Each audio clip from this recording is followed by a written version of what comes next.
Hello students, let us look at another problem for Thevenins. So find the current through 10 ohm resistor using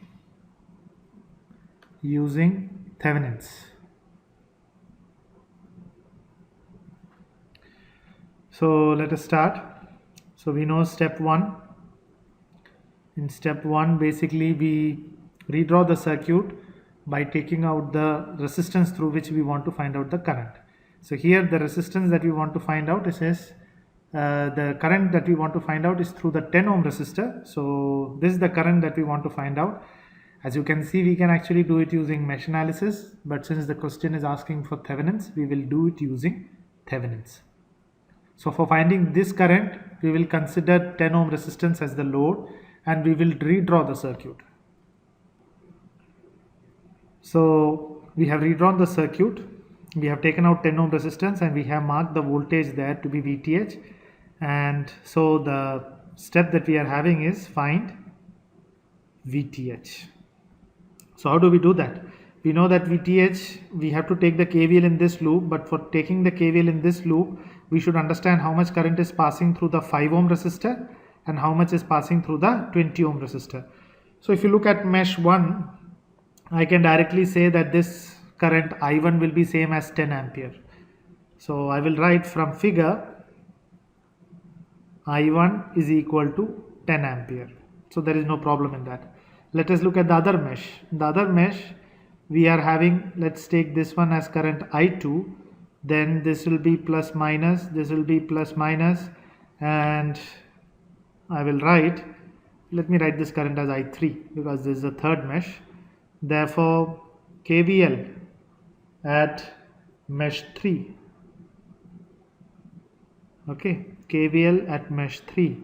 So in mesh 3, if I am going to write, so I will get from bottom of the bogie, so back of the bogie I will get 20 I3. There is no I2. Why? Because I2 is equal to 0. So there is no point in writing I2. I will never write like this.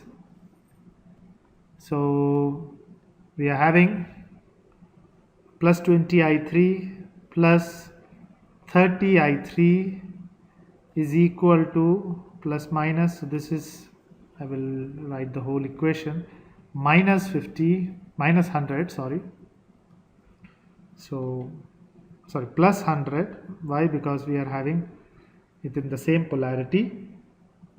So plus 100 is equal to 0. Therefore we can write 50 I3 is equal to minus 100, from which I will get, therefore I3 is equal to minus 100 by 50, which comes out to be minus 2 amperes. Minus 2 amperes. So I1 I have got, I3 I have got. So now let me write what is going to be the voltage in this loop. Okay, so in this loop the current, because of flow of I1, the polarity will be like this. Because the current is flowing like this, the polarity is going to be like this, plus minus. So now if I write the KVL, see, I will write the voltage of VTH. So if I take back of the bogie, then this is plus VTH. So I will write KVL at mesh 2. KVL at mesh 2, or sometimes we also writing the VTH equation. Anyway, so KVL at mesh 2 will give me plus VTH minus of 20 I3.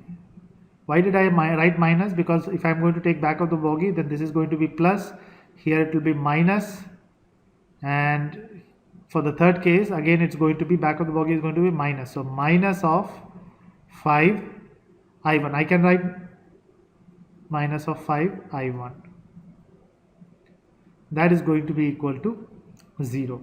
So already we know that I1 is equal to 10 and I3 is equal to minus 2. So I will write VTH, therefore VTH is equal to minus 20 into minus 2 minus 5 into I1 is 10 is equal to 0, from which I will get VTH plus 40 minus 50 is equal to 0.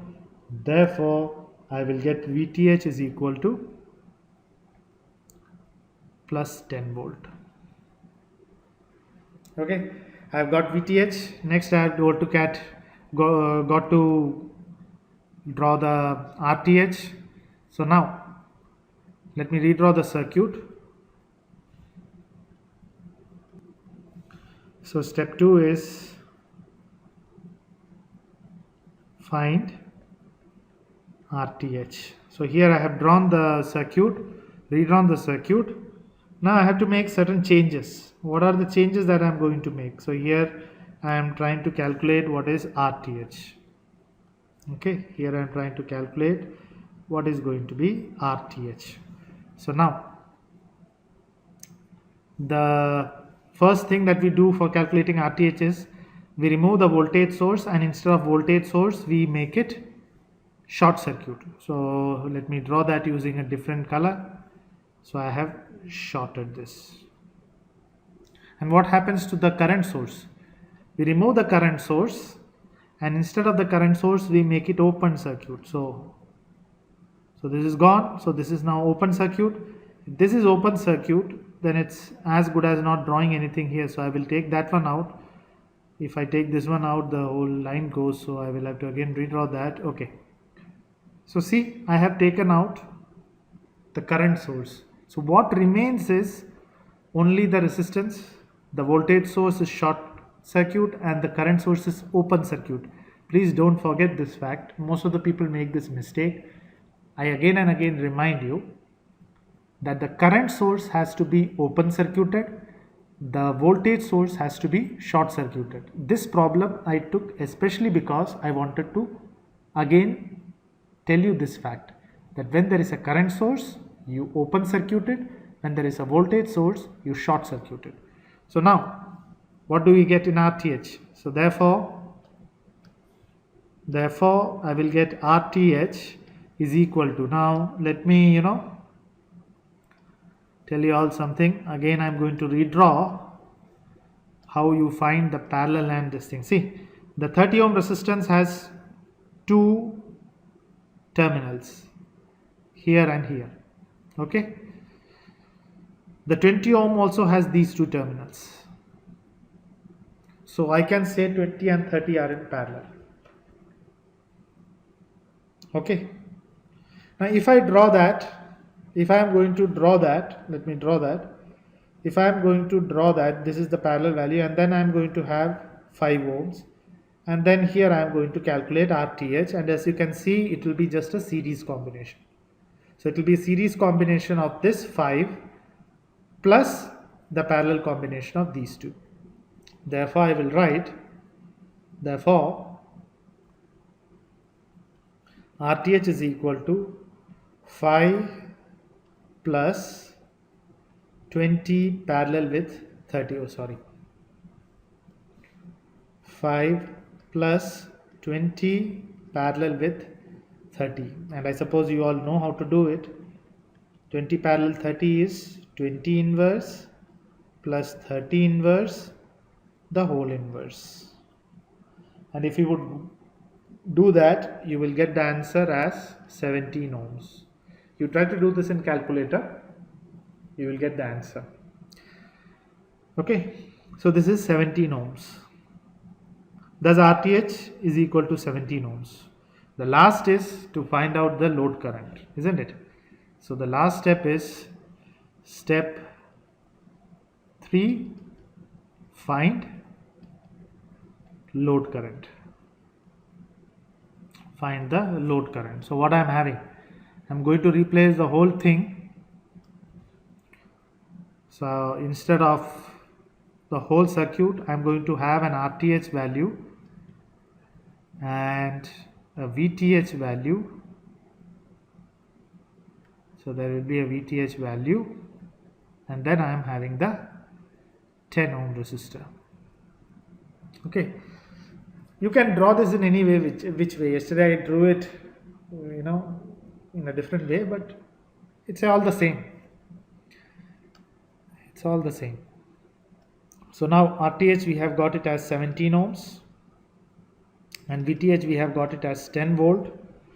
Therefore, if I want to find out the current IL, the load current IL will be equal to, you can write the Ohm's law, KVL, you can write, I directly know the equation, it is VTH divided by the total resistance in the circuit. The total resistance in the circuit is RTH plus 10, which comes out to be 10 divided by 17 plus 10, which gives me IL is equal to 0.37 amperes.